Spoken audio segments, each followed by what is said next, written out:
ಬೆಳಕಿನ ಸಂಧ್ಯಾ ಸಮಯ ಅನುಭವ ಜ್ಞಾನಾಮೃತ ಹಿರಿತನದ ವಾಯೋಮಾನ ಬಾಳಿನ ನೆನಪಿನ ಕಥನ ಕಷ್ಟ ಸುಖ ನೋವು ನಲಿವು ವಿದ್ಯೆ ಬುದ್ಧಿ ಕಲಾತ್ಮಕ ಆರೋಗ್ಯವೇ ಬದುಕಿನ ಬೆಳಕು ತಂತ್ರ ಸ್ವತಂತ್ರ ವಿಜ್ಞಾನದಿ ತಿಳುಕು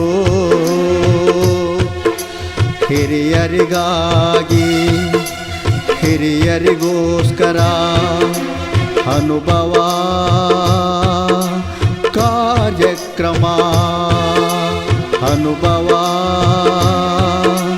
ಕಾರ್ಯಕ್ರಮ. ನಾನು ಸಾರಥಿ ಜಲಕಿಂದ ಮಾತಾಡ್ತಾ ಇದ್ದೀನಿ. ನಮ್ಮ ಹಿಂದಿನ ಎಪಿಸೋಡ್ ಅಲ್ಲಿ ಡಾಕ್ಟರ್ ಇಲ್ಲ ಡಿ.ಆರ್. ಕುಮಾರಸ್ವಾಮಿ ಅವರು ಪೊಲ್ಯೂಷನ್ ಕಂಟ್ರೋಲ್ ಬೋರ್ಡ್ ಕರ್ನಾಟಕ ರಾಜ್ಯ ಮಾಲಿನ್ಯ ನಿಯಂತ್ರಣ ಮಂಡಳಿ ಇದರಲ್ಲಿ ಸೀನಿಯರ್ ಎನ್ವೈರನ್ಮೆಂಟಲ್ ಆಫೀಸರ್ ಆಗಿ ಕೆಲಸ ಮಾಡಿದ್ರು. ಮತ್ತೆ ಈಗ ಆನರರಿ ಡೈರೆಕ್ಟರ್ ಆಗಿ ಪ್ರಕೃತಿ ಇನ್ಸ್ಟಿಟ್ಯೂಟ್ ಆಫ್ ಎನ್ವೈರನ್ಮೆಂಟಲ್ ಸ್ಟಡೀಸ್ ಅಲ್ಲಿ ತಮ್ಮನ್ನು ತಾವು ತೊಡಗಿಸ್ಕೊಂಡಿದ್ದಾರೆ.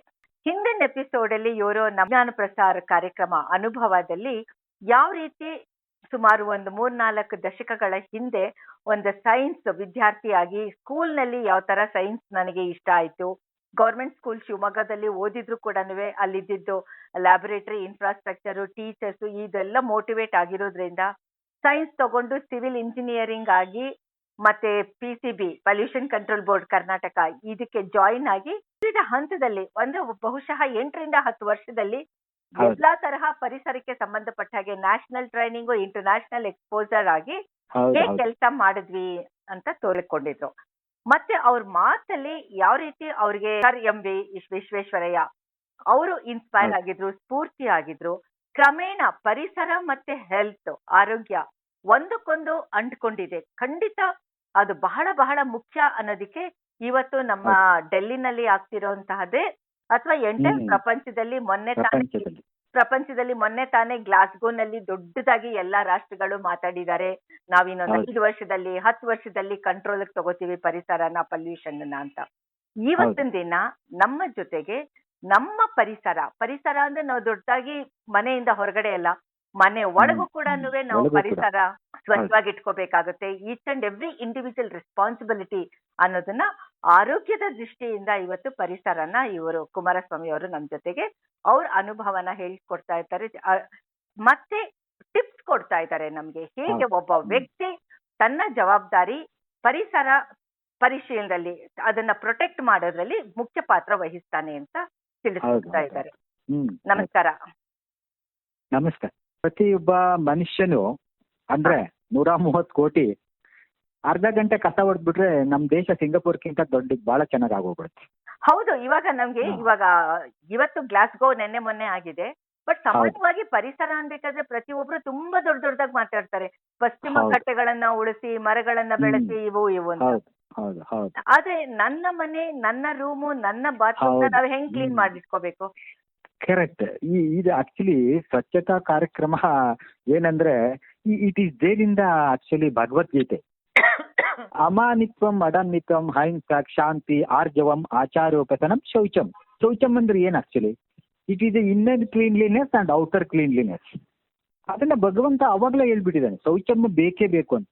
ಭಗವಂತನನ್ನ ನೀವು ರೀಚ್ ಮಾಡಕ್ಕೆ ಶೌಚಂ ಅಂದ್ರೆ ನಿಮ್ಮ ಮಾನಸಿಕವಾಗಿ ನೀವು ಸರಿಯಾಗಿರ್ಬೇಕು, ನಿಮ್ಮ ಇದರಲ್ಲಿ ಇರ್ತಕ್ಕಂಥ ಸರೌಂಡಿಂಗ್ ಏರಿಯಾ ಸಹ ಸರಿಯಾಗಿರ್ಬೇಕು ಅನ್ನೋ ಅರ್ಥದಲ್ಲೇ ಭಗವದ್ಗೀತೆನಲ್ಲಿ ಹೇಳಿರೋದು.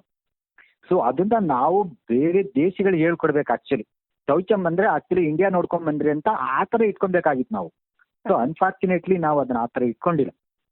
ಕಸನ ಎಲ್ ಬೇಕಲ್ಲಿ ಬಿಸಾಕ್ಬಿಟ್ಟು, ಯಾಕಂದ್ರೆ ಆರ್ಗ್ಯಾನಿಕ್ ಕಸ ಎಲ್ ಬೇಕಲ್ಲಿ ಬಿಸಾಕಿದ್ರೆ ಅದು ಕೊಳಿಯಕ್ ಶುರುವಾಗುತ್ತೆ. ಕೊಳಿಯಕ್ ಶುರುವಾದಾಗ ಅಲ್ಲಿಂದ ವಾಸನೆ ಬರಕ್ ಶುರುವಾಗುತ್ತೆ. ಸೊ ವಾಸನೆ ಬರಕ್ ಶುರುವಾಗುತ್ತೆ ಅಂದ್ರೆ ಅದನ್ನ ಯಾರು ಅದನ್ನ ವಾಸನೆಯನ್ನು ಕುಡಿತಾರೋ ಅವ್ರಿಗೆ ಆರೋಗ್ಯಕ್ಕೆ ಹೋಗೇ ಹೋಗುತ್ತೆ ಆಕ್ಚುಲಿ. ಹೌದು. ಇವಾಗ ನೀವು ಒಂದು ಮಾತ ಹೇಳಿದ್ರಿ, ಯಾವ ತರ ನಮ್ಮ ಶಾಸ್ತ್ರಗಳಲ್ಲಿ ಆರೋಗ್ಯ ಮತ್ತೆ ಸ್ವಚ್ಛತೆ ಅಂತ ಹೇಳಿದ್ರಿ. ಈಗ 2 ವರ್ಷದಿಂದ ನಾವು ಈ ಪ್ಯಾಂಡಮಿಕ್ ದೃಷ್ಟಿಯಿಂದ ತಗೊಂಡು ಅಂತ ಹೇಳಿದ್ರೆ ಪ್ರತಿ ಒಬ್ರು ಯೋಗ ಮಾಡ್ತಾ ಇದ್ದಾರೆ. ಆದ್ರೆ ಪತಂಜಲಿ ಯೋಗ ಸೂತ್ರದಲ್ಲಿ ಹೇಳತ್ತೆ, ನೀನು ಯೋಗಾಸನ ಮಾಡಕ್ಕೆ ಮುಂಚೆ ಪ್ರಾಣಾಯಾಮ ಪ್ರಾಕ್ಟೀಸ್ ಮಾಡಕ್ಕೆ ಮುಂಚೆ ಯಮ ನಿಯಮ ಅಂತ 8 ಇದಾವೆ ಅಲ್ವಾ? ಹೌದು. ಆ 8 ರೂಲ್ಸ್ ಫಾಲೋ ಮಾಡಿ ಆಮೇಲೆ ನೀನು ಆಸನ 7ನೇದು ಎಂಟನೇದು ಪ್ರಾಣಾಯಾಮ ಅಂತ ಹೇಳುತ್ತೆ. ಈ ಹೌದು, ದೃಷ್ಟಿಯಿಂದ ಹೌದು. ನೀವು ಯಾವ ತರ ಹೇಳ್ತೀರಾ? ನಾವ್ ಅದನ್ನ ಈ- ಪ್ರಾಕ್ಟೀಸ್ ಹೌದು. ಮಾಡ್ತಾ ಇದೀವ? ಈ ಕರೋನಾ, ಕೋವಿಡ್, ಯೋಗ, ಆ ಯೋಗ ಅಂತೂ ಈಗ ತುಂಬಾ ಕಮರ್ಷಿಯಲ್ ಆಗೋಯ್ತು. ಇವಾಗ ಕರೆಕ್ಟ್. ಪತಂಜಲಿ ಆಕ್ಚುಲಿ ಅವರು ಪತಂಜಲಿ ಅರ್ಧ ಬಾಡಿ ಮನುಷ್ಯ ಅರ್ಧ ಬಾಡಿ ಹಾವು ಅವರು ಆಕ್ಚುಲಿ ಪತಂಜಲಿ ಅವರು. ಹಾ, ಸೊ ಹಾಗಾಗಿ ಪತಂಜಲಿನ ಕಲ್ಸಿದ್ದು ಮನುಷ್ಯ ಅಲ್ಲ, ಅದು ಆಕ್ಚುಲಿ ಅತಿ ಮನುಷ್ಯ ಅಂತ ಕರಿಬೋದು ಅದನ್ನ. ಸೊ ಅವರು ಆಕ್ಚುಲಿ ಬುಕ್ ಬರ್ದಿರೋದು ಪತಂಜಲಿ ಯೋಗದ ಬಗ್ಗೆ. ಇಲ್ಲಿ ನೀವೇನ್ ಹೇಳ್ತೀರಿ ಯೋಗಾಸನ ಮತ್ತು ಪ್ರಾಣಾಯಾಮ ಅವೆಲ್ಲ, ಸೊ 8 ಅವಯವಗಳಾಗಿದೆ ಇದಾವೆ. ಆಕ್ಚುಲಿ 8 ಪಾರ್ಟ್ ಇದೆ. ಹೌದು. 8 ಪಾರ್ಟ್ ಅಲ್ಲಿ ನೀವು ಆಕ್ಚುಲಿ 4 ಪಾರ್ಟ್ ಮಾಡಿದ್ರು ಪರವಾಗಿಲ್ಲ ಆಕ್ಚುಲಿ. ಯಮ, ನಿಯಮ, ಮೋರ್ ಶೌಚ. ದನ್ 50. ಶೌಚನೇ ಇಂಪಾರ್ಟೆಂಟ್ ಅಲ್ವಾ? ಹೌದು. ಶೌಚ ಇಡೀ ದೇಶನೇ ಶೌಚವಾಗಿದ್ರೆ ಪ್ರಾಣಾಯಾಮ ಆಟೋಮೆಟಿಕ್ ಆಗಿ ಅಷ್ಟು ಅದೇ ಆಗ್ಬಿಡುತ್ತೆ. ಸೊ ಆಮೇಲೆ ತಿನ್ನೋ ಆಹಾರನೂ ಅದ್ರೊಳಗಡೆನೆ ಬರುತ್ತೆ, ಶೌಚದಲ್ಲೇ ಬರುತ್ತೆ. ಸೊ ಮೊದ್ಲ ಏನು ಆಕ್ಚುಲಿ ನಾವು ಕೊಟ್ಟಿಗೆ ಗೊಬ್ಬರ ಹಾಕಿ ಬೆಳಿತಾ ಇದ್ವಿ, ಇವಾಗ ಎಲ್ಲ ಕೆಮಿಕಲ್ ಗೊಬ್ಬರ ಹಾಕಿ ಬೆಳಿತೀವಿ. ಅದನ್ನ ರಾಸಾಯನಿಕ ಗೊಬ್ಬರ ಅಂತ ಹೇಳ್ತೀವಿ. ಅವಾಗ 6 ತಿಂಗಳಿಗೆ ಒಂದ್ಸಲ ಬೆಳೆ ಬೆಳಿತಾ ಇದ್ವಿ, ಇವಾಗ 3 ತಿಂಗಳಿಗೆ ಒಂದ್ಸಲ ಬೆಳಿಬೇಕಾಗುತ್ತೆ. ಯಾಕಂದ್ರೆ ಪಾಪ್ಯುಲೇಷನ್ ಇನ್ಕ್ರೀಸ್ ಆಗ್ತಾ ಇದೆ. ಸೊ ಹಾಗಾಗಿ ವಿಜ್ಞಾನದ ಆವಿಷ್ಕಾರಗಳನ್ನ ಉಪಯೋಗಿಸ್ಕೊಂಡು ಆಕ್ಚುಲಿ ಜಾಸ್ತಿ ಬೆಳಿಬೇಕು ಅಂತ ಹೇಳ್ತಾರೆ ಆಕ್ಚುಲಿ. ಸೊ ಯಾವಾಗ ನಾವು ಜಾಸ್ತಿ ಬೆಳೆಯೋದಕ್ಕೆ ರಾಸಾಯನಿಕ ಗೊಬ್ಬರಗಳನ್ನಾಗೋದು ಅಥವಾ ಏನು ಕೀಟನಾಶಕಗಳನ್ನ ನಾವು ಹಾಕ್ತಾ ಇದೀವೋ ಅದರಿಂದ ಜಾಸ್ತಿ ಬೆಳೆ ಬರುತ್ತೆ, ಕರೆಕ್ಟು. ಆದ್ರೆ ಈ ಕೀಟನಾಶಕಗಳು ಮತ್ತು ಹೆಚ್ಚಿನ ರಸಗೊಬ್ಬರಗಳು ನೀರಿನ ಸೆಲೆಗಳನ್ನ ಸೇರಿ ಕುಡಿಯೋ ನೀರು ಆಕ್ಚುಲಿ ಕಲುಷಿತವಾಗ್ತಾ ಇದೆ. ಸೊ ಕುಡಿಯೋ ನೀರು ಕಲುಷಿತವಾಗಿದೆ ಅಂತ ಗೊತ್ತಾಗಿ ಯಾವ ಕಾಯಿಲೆ ಇದೆ ಮನುಷ್ಯರಿಗೆ ಅಂತ ಐಡೆಂಟಿಫೈ ಮಾಡೋದ್ರೊಳಗೆ ಅವ್ರು ಒಂದು 5-6 ವರ್ಷ ಆ ನೀರನ್ನು ಕುಡಿದು ಬಿಟ್ಟಿರ್ತಾರೆ. ಸೊ ಹಾಗಾಗಿ ಆ ನೀರಿನಿಂದ ಅವ್ರಿಗೆ ಆರೋಗ್ಯ ಹಾಳಾಗುತ್ತೆ. 70% ಭಾಗ ನೀರಿದೆ ಬಾಡಿ ಒಳಗಡೆ. ಸೊ ಆ ಬಾಡಿ ಒಳಗಡೆ ನೀರು 70% ಕಲುಷಿತ ನೀರು ಹೋದ್ರೆ ಸೊ ರಿಯಲ್ ಆಗಿ ಅವ್ರಿಗೆ ಆರೋಗ್ಯ ಇರೋದಿಲ್ಲ ಆಕ್ಚುಲಿ. ಸೊ ಇವಾಗ್ಲೂ ಹಳ್ಳಿ ಕಡೆ ನೋಡಿದ್ರೆ ಆಕ್ಚುಲಿ ಅವರು ಬೋರ್ವೆಲ್ ನೀರು ಕುಡಿತಾರೆ, ಆಮೇಲೆ ದಿನ ಕೆಲಸಗಳು ಮಾಡ್ತಾರೆ, ಬೆಳಗ್ಗೆ 6 ಗಂಟೆಗೆ 7 ಗಂಟೆಗೆ ಎದ್ದೇಳ್ತಾರೆ. ಸೊ ವಾಕಿಂಗ್ ಅಲ್ಲಿ ಮಾಡ್ತಾ ಇರುವಾಗಲೇ ಅವರಿಗೆ ಪ್ರಾಣಾಯಾಮ ಆಗೋಗ್ಬಿಡುತ್ತೆ. ಬಿಕಾಸ್ ಒಂದೊಂದ್ಸಲ ಬೇಗ ಹೋಗ್ತಾರೆ, ಅವಾಗ ಜಾಸ್ತಿ ಉಸಿರಾಡ್ತಾರೆ. ಮನುಷ್ಯ ನಾರ್ಮಲ್ ಆಗಿ 21,600 ಸಲ ಉಸಿರಾಡ್ತಾನೆ 24 ಗಂಟೆನಲ್ಲಿ. ಸೊ ಅವಾಗ ಸುಮಾರು ಒಂದು 20 kg-ಯಿಂದ 30 kg ಅಷ್ಟು ಗಾಳಿ ನಮ್ಮ ದೇಹದೊಳಗಡೆ ಹೋಗುತ್ತೆ ಶ್ವಾಸಕೋಶದೊಳಗಡೆ. ಸೊ ನೀವು ಈ ತರ ಜಾಸ್ತಿ ಉಸಿರಾಡಿದ್ರೆ ಬೆಂಗಳೂರಿನಲ್ಲಿ ಡೆಲ್ಲಿನಲ್ಲಿ ಜಾಸ್ತಿ ಪೊಲ್ಯೂಟೆಂಟ್ಗಳು ನಿಮ್ಮ ಶ್ವಾಸಕೋಶವನ್ನು ತಲುಪ್ತವೆ. ಸೊ ಆ ಕೆಮಿಕಲ್ಗಳೆಲ್ಲ ಅಲ್ಲೇ ಶ್ವಾಸಕೋಶದಲ್ಲೇ ಇರ್ತವೆ. ಸೊ ಹಾಗಾಗಿ ನಿಮಗೆ ಆ ಉಸಿರಾಟಕ್ಕೆ ಸಂಬಂಧಪಟ್ಟ ಕಾಯಿಲೆಗಳು 100% ಬಂದೇ ಬರುತ್ತೆ. ಓಕೆ, ಇವಾಗ ಮಾತಿಗೆ ಮಾತು ಅಂತ ತೆಗೆದುಕೊಳ್ತು ಅಂತ ಹೇಳಿದ್ರೆ ಹೌದು, ಪೊಲ್ಯೂಷನ್ ಜಾಸ್ತಿ ಇದೆ, ಹೌದು. ಮತ್ತೆ ಮನೆ ಒಳಗಡೆನೆ ಇರಿ ಅಂತ ಇವಾಗ ಏರ್ ಪೊಲ್ಯೂಷನ್ ಲಾಕ್ಡೌನ್ ಅಂತ ಮಾತಾಡ್ಬೇಕಾದ್ರೆ ನಾವು ಹೌದು. ಮನೆ ಒಳಗಡೆ ಇದ್ದು ಕೂಡ ಈ ತರ ಒಂದು ಪೊಲ್ಯೂಟೆಡ್ ಏರ್ ನ ನಾವು ಇನ್ಹೇಲ್ ಮಾಡ್ತೀವಲ್ವಾ? 100%. ಹೊರಗಡೆ ಪೊಲ್ಯೂಷನ್ಗಿಂತ ಒಳಗಡೆ ಪೊಲ್ಯೂಷನ್ 10 ಟೈಮ್ ಜಾಸ್ತಿ ಇರುತ್ತೆ. ಬಿಕಾಸ್ ನಾವು ಕಿಟಕಿ ಬಾಕ್ಲು ಎಲ್ಲ ಕ್ಲೋಸ್ ಮಾಡ್ಬಿಟ್ಟಿರ್ತೀವಿ. There is no free movement of air. ಒಳಗಡೆ ಫ್ರೀ ಮೂವ್ಮೆಂಟ್ ಇಲ್ಲ ಅಂದ್ರೆ, ಆಮೇಲೆ ಅಡಿಗೆ ಕೋಣೆಗೆ ಎಕ್ಸಾಸ್ಟ್ ಇಲ್ಲ ಅಂದ್ರೆ 100% 10 ಟೈಮ್ಸ್ ಜಾಸ್ತಿ ಪೊಲ್ಯೂಷನ್ ಒಳಗಡೆನೆ ಇರುತ್ತೆ. ಓಕೆ, ಇವಾಗ ನೀವು ಒಂದ್ ಮಾತು ಹೇಳಿದ್ರೆ ಅಡಿಗೆ ಮನೆಗೆ ಎಕ್ಸಾಸ್ಟ್ ಫ್ಯಾನ್ ತುಂಬಾ ಮುಖ್ಯ ಆಗುತ್ತೆ ಅಂತ. ಹೌದು, ಹೌದು. ಯಾವ ತರ ಅದು ಮುಖ್ಯ ಆಗುತ್ತೆ? ಯಾವ ತರ ಮುಖ್ಯ ಆಗುತ್ತೆ ಅಂದ್ರೆ, ಇವಾಗ ನಾವು ದೋಸೆ ಅಥವಾ ಬೋಂಡಾ ಬಜ್ಜಿ ಏನ್ ಮಾಡಿದ್ರು ಅದು 400-800 ಡಿಗ್ರಿ ಸೆಂಟಿಗ್ರೇಡ್ ಅಲ್ಲಿ ಬಿಸಿ ಇರುತ್ತೆ. ಹಂಚು ಅದೇನು ನಾವು ಅಡ್ಗೆ ಮಾಡ್ತೀವಲ್ಲ ಆ ಹಂಚು, ರೊಟ್ಟಿ ಮಾಡೋದು, ಚಪಾತಿ ಮಾಡೋದು ಅಥವಾ ಫ್ರೈ ಮಾಡ್ತಾ ಇರೋದು ಆಯಿಲಿಂದ 400-800 ಡಿಗ್ರಿ ಒಳಗಡೆ ಫ್ರೈ ಆಗ್ತಾ ಇರುವಾಗ ಅದ್ರಲ್ಲಿ ಬಂದಿರ್ತಾ ಹೊಗೆಗಳಲ್ಲಿ ಡಯಾಕ್ಸಿನ್ಸ್ ಅಂಡ್ ಫ್ಯೂರಾನ್ಸ್ ಅಂತ 2 ಪಾಯ್ಸನಸ್ ಗ್ಯಾಸ್ಗಳು ಬರುತ್ತೆ. ಆ ಪಾಯ್ಸನಸ್ ಗ್ಯಾಸ್ಗಳನ್ನ ಕುಡಿದ್ರೆ ಆಕ್ಚುಲಿ ಅದು ಕ್ಯಾನ್ಸರ್ ಬರೋದು 100%. ಸೊ ಈ ತರದ ಪ್ರಯೋಗವನ್ನ ಚೆನ್ನೈನಲ್ಲಿ ಮಾಡಿದ್ದಾರೆ. 60% ಬ್ರೆಸ್ಟ್ ಕ್ಯಾನ್ಸರ್ ಲೇಡೀಸ್ಗೆ ಬಿಕಾಸ್ ಅವ್ರ ಕಿಚನ್ ನಲ್ಲಿ ಎಕ್ಸಾಸ್ಟ್ ಇಲ್ದೆಯಿಂದ ಬರುತ್ತೆ, ಎಕ್ಸಾಸ್ಟ್ ಫ್ಯಾನ್ ಹಾಕದೇ ಇರೋದ್ರಿಂದ ಬರುತ್ತೆ ಅಂತ ಸೈಂಟಿಫಿಕಲಿ ಪ್ರೂವ್ ಆಗಿದೆ. ಸೊ ಹಾಗಾಗಿ ಎಕ್ಸಾಸ್ಟ್ ಫ್ಯಾನ್ಗಳು ಅಥವಾ ಕಿಟಕಿಗಳು ಯಾವಾಗಲೂ ಓಪನ್ ಆಗೇ ಇರಬೇಕು. ಯಾಕಂದ್ರೆ ಅಲ್ಲಿ ಟೆಂಪರೇಚರ್ 400-800 ಡಿಗ್ರಿ ಸೆಂಟಿಗ್ರೇಡ್ ಅಲ್ಲಿ ಇರುತ್ತೆ. ಆ ಸೆಂಟಿಗ್ರೇಡ್ ಅಲ್ಲಿ 100% ಡಯಾಕ್ಸಿನ್ಸ್ ಅಂಡ್ ಫ್ಯೂರಾನ್ಸ್ ಅಂತ ಪಾಯ್ಸನಸ್ ಗ್ಯಾಸ್ಗಳು ಬಂದೇ ಬರುತ್ತೆ. ಓಕೆ, ಇವಾಗ ನೀವು ಹೇಳ್ತಾ ಇತ್ತು ಅಂತ ಹೇಳಿದ್ರೆ ಇವಾಗ ನಿಧಾನವಾಗಿ ಇಂಡಿಯಾದಲ್ಲಿ, ನಾನು ಗ್ಲೋಬಲ್ ತೆಗೆದುಕೊಳ್ಳಲ್ಲ, ನಮ್ಮ ಇಂಡಿಯಾದಲ್ಲಿ ಕರ್ನಾಟಕದಲ್ಲಿ ತುಂಬಾ ಮಹಿಳೆಯರಿಗೆ ಬ್ರೆಸ್ಟ್ ಕ್ಯಾನ್ಸರ್ ಜಾಸ್ತಿ ಆಗ್ತಿದೆ ಅಂತ ಸ್ಟಾಟಿಸ್ಟಿಕ್ಸ್ ಹೇಳುತ್ತೆ. ಆಮೇಲೆ ಬ್ರೆಸ್ಟ್ ಕ್ಯಾನ್ಸರ್ ಅವೇರ್ನೆಸ್ ಅಲ್ಲಿ ಹೇಳ್ತಾರೆ, ನೀವು ಪಿರಿಯಾಡಿಕಲಿ ಬನ್ನಿ, ಸೆಲ್ಫ್ ಟೆಸ್ಟಿಂಗು ಈ ತರ ಅಂತ ಹೇಳ್ಬಿಟ್ಟು ಅವೇರ್ನೆಸ್ ಕ್ಯಾಂಪ್ ಅಲ್ಲಿ ಹೇಳ್ತಾರೆ.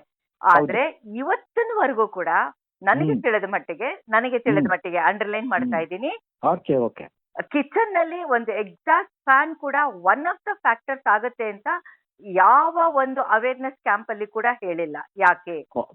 ಹೌದು, ಅದು ಹೇಳ್ಬೇಕಾಗ್ತು ಆಕ್ಚುಲಿ. ಅವ್ರಿಗೆ ಹೇಳ್ಬೇಕಾಯ್ತು. ಯಾಕಂದ್ರೆ ಒಳಗಡೆ indoor pollution 10 times more than the outdoor ಅಂತಾನೆ ಹೇಳುತ್ತೆ ಆಕ್ಚುಲಿ ರಿಪೋರ್ಟ್.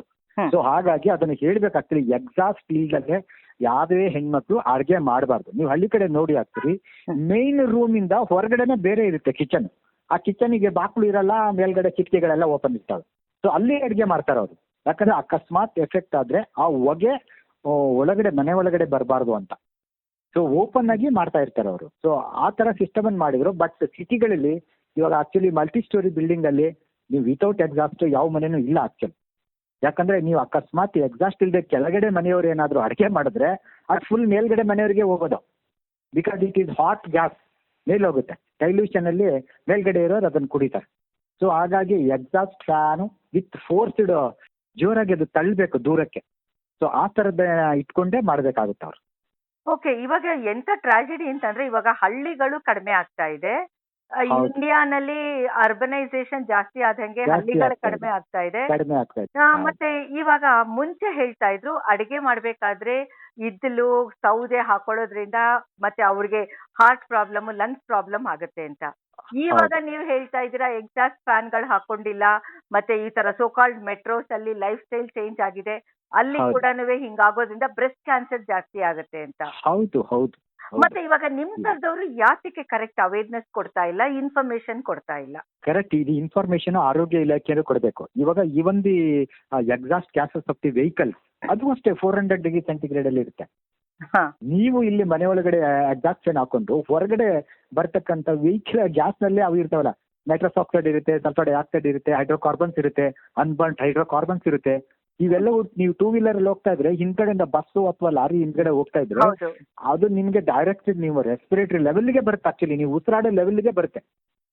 ಸೊ ಆವಾಗ ನೀವು ಅದನ್ನ ಇನ್ಹೇಲ್ ಮಾಡ್ತೀರಾ. ಮನೆಯಲ್ಲಿ ಇನ್ಹೇಲ್ ಮಾಡಿಲ್ಲ ಅಂದ್ರೆ ನೀವು ಸಿಟಿಗಳಲ್ಲಿ ಔಟ್ಸೈಡ್ ಮಾಡ್ತೀರಾ.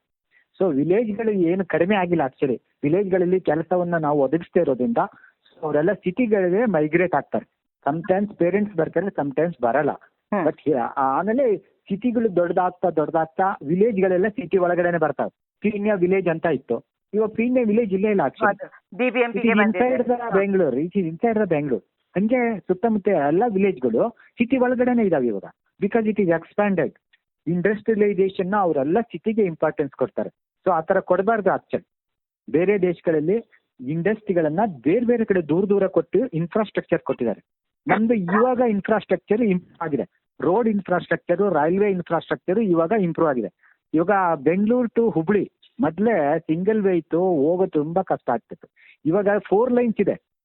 ರೋಡ್ ಇನ್ಫ್ರಾಸ್ಟ್ರಕ್ಚರ್ ಅಥವಾ ರೈಲ್ವೆದು ತುಂಬಾ ಇಂಪಾರ್ಟೆಂಟ್ ಇದೆ. ಯಾವುದೇ ಕಂಟ್ರಿ ಡೆವಲಪ್ ಆಗ್ಬೇಕಂದ್ರೆ ಇಲ್ಲ ಹಡಗಿನಿಂದ ಕನೆಕ್ಷನ್ ಕೊಡಬೇಕು, ಇಲ್ಲ ಏರ್ಲೈನ್ಸ್ ಇಂದ ಕನೆಕ್ಷನ್ ಕೊಡಬೇಕು, ಇಲ್ಲ ರೋಡ್ ಲೈನ್ ಇಂದ ಕನೆಕ್ಷನ್ ಕೊಡಬೇಕು, ಇಲ್ಲ ಅಂತ ಹೇಳಿದ್ರೆ ಟ್ರೈನ್ ಇಂದ ಕನೆಕ್ಷನ್ ಕೊಡಬೇಕು. ಇವು 4 ಕನೆಕ್ಷನ್ಗಳನ್ನ ಬೇರೆ ದೇಶದಲ್ಲಿ ಬಹಳ ಚೆನ್ನಾಗಿ ಮಾಡಿದ್ದಾರೆ. ಸೊ ಹಾಗಾಗಿ ಯಾವುದೇ ಒಂದು ಕಡೆ ಇಂಡಸ್ಟ್ರಿಯಲೈಸೇಷನ್ ಆಗಿಲ್ಲ. ನಾವು ವಿಯೆನ್ನಾ ಸಿಟಿಗೆ ಹೋಗಿದ್ವಿ. ವಿಯೆನ್ನಾ ಸಿಟಿಯ ಹಾರ್ಟ್ ಸೆಂಟರ್ ಅಲ್ಲಿ ಒಂದು ಸೆಕೆಂಡ್ ಹೈಯೆಸ್ಟ್ ಸ್ಟೀಲ್ ಮಿಲ್ ಇದೆ. ಅಲ್ಲಿ 9 ಚಿಮ್ನಿಗಳಿತ್ತು. 9 ಚಿಮ್ನಿಯಿಂದನೂ ಯಾವುದೇ ವಿಸಿಬಲ್ ಎಮಿಷನ್ನೇ ಇಲ್ಲ. ನಮ್ ದೇಶದಲ್ಲಿ ನೋಡಿ ಯಾವ ಚಿಮ್ನಿ ನೋಡಿದ್ರು ಅಲ್ಲಿಂದ ಕಣ್ಣಿ ಕಾಣ್ತಾ ಇರುತ್ತೆ, ಕಪ್ಪಗೆ ಡಸ್ಟ್ ಹೋಗ್ತಾ ಇದೆ. ಹೌದು, ಊರ್ ಬಂತು ಅಂತಂದ್ರೆ ಊರಿಗೆ ಮುಂಚೆನೆ ಕಾಣಿಸುತ್ತದು. ಕಾಣುತ್ತಲ್ವಾ? ಅಲ್ಲಿ ಆ ತರದ್ ಇಲ್ಲೇನ ಆಕ್ಚುಲಿ. ಸೊ ಆ ತರ ಸೈಂಟಿಫಿಕಲಿ ಅವರು ಅದನ್ನ ಡೆವಲಪ್ ಮಾಡಿ ಅದನ್ನ ಮೇಂಟೈನ್ ಮಾಡ್ತಾರೆ. That is also important. ಬರೀ ಬಟ್ಟೆ ಹೊಲ್ಸಿದ್ರೆ ಆಗಲ್ಲ, ಕೊಳೆ ಆದಾಗ ವಾಶ್ ಮಾಡ್ಬೇಕಲ್ಲ. ಅದೇ ತರನೇ ಎಲ್ಲಾ ಇಂಡಸ್ಟ್ರಿಗಳು ಬರೀ ಪ್ರೊಡಕ್ಟ್ ಮಾಡಿದ್ರೆ ಆಗಿಲ್ಲ ಆಕ್ಚುಲಿ. ಓಕೆ, ಇವಾಗ ನೀವೊಂದು ಪಾಲಿಸಿ ಮೇಕಿಂಗ್ ಅಲ್ಲಿ ಪರಿಸರ ರಿಲೇಟೆಡ್ ಪಾಲಿಸಿ ಮೇಕಿಂಗ್ ಅಲ್ಲಿ ತುಂಬಾ ಹತ್ತಿರದಿಂದ ಕೆಲಸ ಮಾಡಿದೀರಾ. ನೀವು ಕೊಡೋ ರೆಕಮೆಂಡೇಶನ್ಸ್ ಕೂಡ ನಮ್ಗೆ ತುಂಬಾ ಇಂಪಾರ್ಟೆಂಟ್ ಆಗುತ್ತೆ. ಯಾತಕ್ಕೆ ಇಂಪ್ಲಿಮೆಂಟೇಷನ್ ಅಲ್ಲಿ ಯಾತಕ್ಕೆ ತೊಂದರೆ ಆಗ್ತಾ ಇದೆ? ಇಂಪ್ಲಿಮೆಂಟೇಷನ್ ಅಲ್ಲಿ ಆಕ್ಚುಲಿ ಯಾಕೆ ತೊಂದರೆ ಆಗ್ತಾ ಇದೆ ಅಂದ್ರೆ ಇಂಡಸ್ಟ್ರಿಯಲ್ ಮ್ಯಾನೇಜ್ಮೆಂಟ್ ಅವರು ಅದನ್ನ ಇಂಪ್ಲಿಮೆಂಟ್ ಮಾಡಲ್ಲ. ಅವರು ನಮ್ಮ ಹತ್ರ NOC ತಗೊಂತಾರೆ, ಕನ್ಸೆಂಟ್ ತಗೊಂತಾರೆ. ಅದರಲ್ಲಿರೋ 32 ಕಂಡೀಷನ್ಗಳನ್ನ ಅವರು ಕಾಂಪ್ಲೈ ಮಾಡೋಲ್ಲ. ಆಮೇಲೆ ರಾತ್ರಿ ಹೊತ್ತಿನಲ್ಲಿ ಅವರು ಅದನ್ನ ಎಮಿಷನ್ ನ ಡಿಸ್ಚಾರ್ಜ್ ಮಾಡ್ತಾರೆ ಅಥವಾ ಎಫ್ಲುಯೆಂಟ್ ಅನ್ನ ಹೊರಗಡೆ ಬಿಡ್ತಾರೆ, ನೀರಿನ ಕಲುಷಿತ ನೀರನ್ನ. ಹಾಗಾಗಿ ಪೊಲ್ಯೂಷನ್ ಕಂಟ್ರೋಲ್ ಬೋರ್ಡ್ ಅಲ್ಲಿ ಕೆಲಸ ಮಾಡಿದ್ರು ರಾತ್ರಿ ಹೊತ್ತು ಇವರೆಲ್ಲದನ್ನು ವಿತೌಟ್ ಕಂಟ್ರೋಲ್ ಸಿಸ್ಟಮ್ ಬಿಡೋದ್ರಿಂದ ಕಲುಷಿತ ಆಗ್ತಾ ಇದೆ. ಯಾಕಂದ್ರೆ ಬರೀ 200 ಜನ ಇದ್ದಾರೆ ಪೊಲ್ಯೂಷನ್ ಕಂಟ್ರೋಲ್ ಬೋರ್ಡ್ ಅಲ್ಲಿ. 72,000 ಲೈಸೆನ್ಸ್ಗಳನ್ನು ಕೊಟ್ಟಿದ್ದಾರೆ ಅವರು. 72,000 ಕೊಟ್ಟಿದ್ದಾರೆ. ಇವಾಗ ನೀವು ಆರೋಗ್ಯದ ಅಂತ ಹೇಳ್ತಾ ಇದ್ದೀರಾ, ಆರೋಗ್ಯದ ಹೌದು. ಬಗ್ಗೆ ಇಂಪ್ಲಿಮೆಂಟೇಷನ್ ಫೇಲ್ಯೂರ್ ಅನ್ನೋದನ್ನ ನೀವಾಗ್ಲಿ ನಾವಾಗ್ಲಿ ಒಪ್ಕೊಳ್ಳೇಬೇಕಾಗತ್ತೆ. ಇಂಥ ಪರಿಸ್ಥಿತಿನಲ್ಲಿ ಏಜ್ ವೈಸ್ ಅದು ರಿಫ್ಲೆಕ್ಟ್ ಆಗ್ತಾ ಹೋಗುತ್ತೆ. ಮಕ್ಕಳಲ್ಲಿ ಒಂಥರ, ದೊಡ್ಡವರಲ್ಲಿ ಒಂಥರ, ಹಿರಿಯರಲ್ಲಿ ಒಂಥರ ಹೌದು. ಆಗುತ್ತೆ. ಸೊ ಇವಾಗ ಹೌದು. ನಮ್ಗೆ ತುಂಬಾ ಇಂಪಾರ್ಟೆಂಟ್ ಆಗೋದು, ಇಂಡಿಯಾ ಇವತ್ತಿನ ದಿನ ಹೇಗೆ ಯಂಗ್ ಕಂಟ್ರಿ ಅಂತ ಹೇಳ್ಕೊತಾ ಇದೆಯೋ ಅದೇ ತರಹ ಹೌದು. ಜೀರಿಯಾಟ್ರಿಕ್ ಪಾಪ್ಯುಲೇಷನ್ ಕೂಡ ಜಾಸ್ತಿ ಆಗ್ತಾ ಇದೆ. ಈ ದೃಷ್ಟಿಯಿಂದ ಹೌದು. ಸ್ಪೆಷಲ್ ಆಗಿ ವಿಶೇಷವಾಗಿ ಹಿರಿಯ ನಾಗರಿಕರ ಆರೋಗ್ಯಕ್ಕೆ ಯಾವ ತರ ತೊಂದರೆ ಆಗುತ್ತೆ? ಹಿರಿಯ ನಾಗರಿಕರು ಮತ್ತು ಮಕ್ಕಳು, ಹಾ. ಇವ್ರದ್ರಲ್ಲಿ ಲಂಗ್ಸ್ ಮಕ್ಕಳಲ್ಲಿ ಇನ್ನೂ ಡೆವಲಪ್ ಆಗ್ತಾ ಇರುತ್ತೆ ಒಳಗಡೆ ಶ್ವಾಸಕೋಶ. ಹಿರಿಯ ನಾಗರಿಕರಲ್ಲಿ ಶ್ವಾಸಕೋಶ ತನ್ನ ಪವರ್ ಅನ್ನು ಕಳ್ಕೊಂತಾ ಹೋಗ್ತಾ ಇರುತ್ತೆ. ಅಂದ್ರೆ ಅದು ಎರಡರದ್ದು ಎಫಿಷಿಯನ್ಸಿ ಇಬ್ಬರಲ್ಲೂ ಡಿಕ್ರೀಸ್ ಆಗ್ತಾ ಇರುತ್ತೆ. ಒಬ್ಬರಲ್ಲಿ ಇನ್ಕ್ರೀಸ್ ಆಗ್ತಾ ಇರುತ್ತೆ, ಇನ್ನೊಬ್ಬರಲ್ಲಿ ಡಿಕ್ರೀಸ್ ಆಗ್ತಾ ಇರುತ್ತೆ. ಇನ್ಕ್ರೀಸ್ ಆಗ್ತಾ ಇರುವಾಗ ಅವ್ರಿಗೆ ಒಳ್ಳೆ ಫ್ರೆಶ್ ಏರ್ ಬೇಕಾಗುತ್ತೆ. ಸೊ ಅಲ್ಲಿ ಡಿಕ್ರೀಸ್ ಆಗ್ತಾ ಇರುವಾಗ ಅವ್ರಿಗೂ ಫ್ರೆಶ್ ಏರ್ ಬೇಕಾಗ್ತಾ ಇರುತ್ತೆ. ನಾರ್ಮಲಿ ಎಲ್ಲ ಹಿರಿಯ ನಾಗರಿಕರು ಅವರು ರಿಟೈರ್ಡ್ ಆಗೋ ಟೈಮಿಗೆ ಹೈಯರ್ ಪೋಸ್ಟಿಗೆ ಹೋಗ್ಬಿಟ್ಟಿರ್ತಾರೆ. ಸೊ ಅವರೆಲ್ಲ ಬೆಂಗಳೂರಲ್ಲೇ ಸೆಟ್ಲ್ ಆಗಕ್ಕೆ ಇಷ್ಟಪಡ್ತಾರೆ. ಸೊ ಹಾಗಾಗಿ 100% ಅವರಿಗೆ ಎಫೆಕ್ಟ್ ಆಗಿ ಆಗುತ್ತೆ. ನೀವು ಬೇರೆ ದೇಶದಲ್ಲಿ ನೋಡಿ, ಆಕ್ಚುಲಿ ಅವರು ರಿಟೈರ್ಡ್ ಆದ್ಮೇಲೆ ಬೇರೆ ಕಡೆ ಅಂದ್ರೆ ಊರಿಂದ ಹೊರಗಡೆ ವಿಲೇಜ್ ಅಲ್ಲಿ ಹೋಗಿ ಸೆಟ್ಲ್ ಆಗ್ತಾರೆ. ಸೊ ಈ ತರದೊಂದು ಸಿಸ್ಟಮ್ ಬೇರೆ ದೇಶಗಳಲ್ಲಿದೆ, ನಮ್ಮ ದೇಶದಲ್ಲಿ ಇಲ್ಲ ಆಕ್ಚುಲಿ. ಯಾಕಂದ್ರೆ ಅಲ್ಲಿ ಹಾಸ್ಪಿಟಲ್ ಇನ್ಫ್ರಾಸ್ಟ್ರಕ್ಚರು ಅಥವಾ ಹೈವೇ ಇನ್ಫ್ರಾಸ್ಟ್ರಕ್ಚರು ಅಥವಾ ರೈಲ್ವೆ ಇನ್ಫ್ರಾಸ್ಟ್ರಕ್ಚರ್ ಇಲ್ಲದೆ ಇರೋದ್ರಿಂದ ಅವರೆಲ್ಲ ಬೆಂಗಳೂರಲ್ಲೇ ಇದ್ದು ಬೆಂಗಳೂರು ಹಾಸ್ಪಿಟ್ಲಿಗೆ ರಿಜಿಸ್ಟರ್ ಮಾಡ್ಕೊಂಡು ಇಲ್ಲೇ ಇರ್ತಾರೆ ಆಕ್ಚುಲಿ. ಹಾಗಾಗಿ ಅವರಿಗೆ ಎಫೆಕ್ಟ್ ಆಗಿ ಆಗುತ್ತೆ, ಲಂಗ್ಸಿಗೆ ಎಫೆಕ್ಟ್ ಆಗಿ ಆಗುತ್ತೆ. ಓಕೆ ಕುಮಾರಸ್ವಾಮಿಗಳೇ, ಇವಾಗ ನಿಮ್ಮ ಮಾತಲ್ಲಿ ನಮ್ಗೆ ಅರ್ಥ ಆಗಿದ್ದು ಏನಂತ ಹೇಳಿದ್ರೆ, ಅಡಿಗೆ ಮನೆಯಿಂದ ನೀವು ಶುರು ಮಾಡಿದ್ರಿ, ಶೌಚದಿಂದ ಹೌದು. ಶುರು ಮಾಡಿದ್ರಿ, ಬಚ್ಚಲ್ ಮನೆಯಿಂದ ಅಡಿಗೆ ಹೌದು. ಮನೆಯಿಂದ ಶುರು ಮಾಡಿ ಕಡೆಗೆ ಇವಾಗ ಯಾವ ರೀತಿ ಒಂದು ಇನ್ಫ್ರಾಸ್ಟ್ರಕ್ಚರ್ ಇಂದ ಏಜ್ ವೈಸ್ ಅಲ್ಲಿ ಹೆಲ್ತ್ ಅಪ್ಸೆಟ್ ಆಗ್ತಾ ಇದೆ ಅಂತ ಹೇಳ್ತಾ ಇದ್ರಿ. ನನಗೆ ಇವಾಗ ಹೌದು. ನಿಮ್ಮಿಂದ ವಿಶೇಷವಾಗಿ ಹಿರಿಯ ನಾಗರಿಕರ ಆರೋಗ್ಯದ ಮೇಲೆ ಪರಿಸರ ಮಾಲಿನ್ಯ, ಕಲುಷಿತ ಏರ್, ಇದೆಲ್ಲನೂ ಪಲ್ಯೂಟೆಡ್ ಏರ್ ಹೇಗೆ ಹೌದು. ಅದು ಮೇಜರ್ ರೋಲ್ ತೆಗೆದುಕೊತಾ ಇದೆ, ಯಾತಕ್ಕೆ ನಾವು ಹುಷಾರಾಗಿರ್ಬೇಕಾಗತ್ತೆ, ನಮ್ದು ಫೇಲ್ಯೂರ್ಸ್ ಮಧ್ಯದಲ್ಲಿ ನಾವು ಸಕ್ಸಸ್ ನ ಒಬ್ಬ ವ್ಯಕ್ತಿಯಾಗಿ ನಾನು ಹೆಂಗ್ ತಗೊಳಕ್ ಸಾಧ್ಯ ಅನ್ನೋದನ್ನ ನೀವು ಮುಂದಿನ ಎಪಿಸೋಡ್ ಅಲ್ಲಿ ನಮ್ಗೆ ತಿಳಿಸ್ಕೊಡ್ತಾ ಇದ್ದೀರಾ. Thank you so much. ಆಯ್ತು. ಓಕೆ.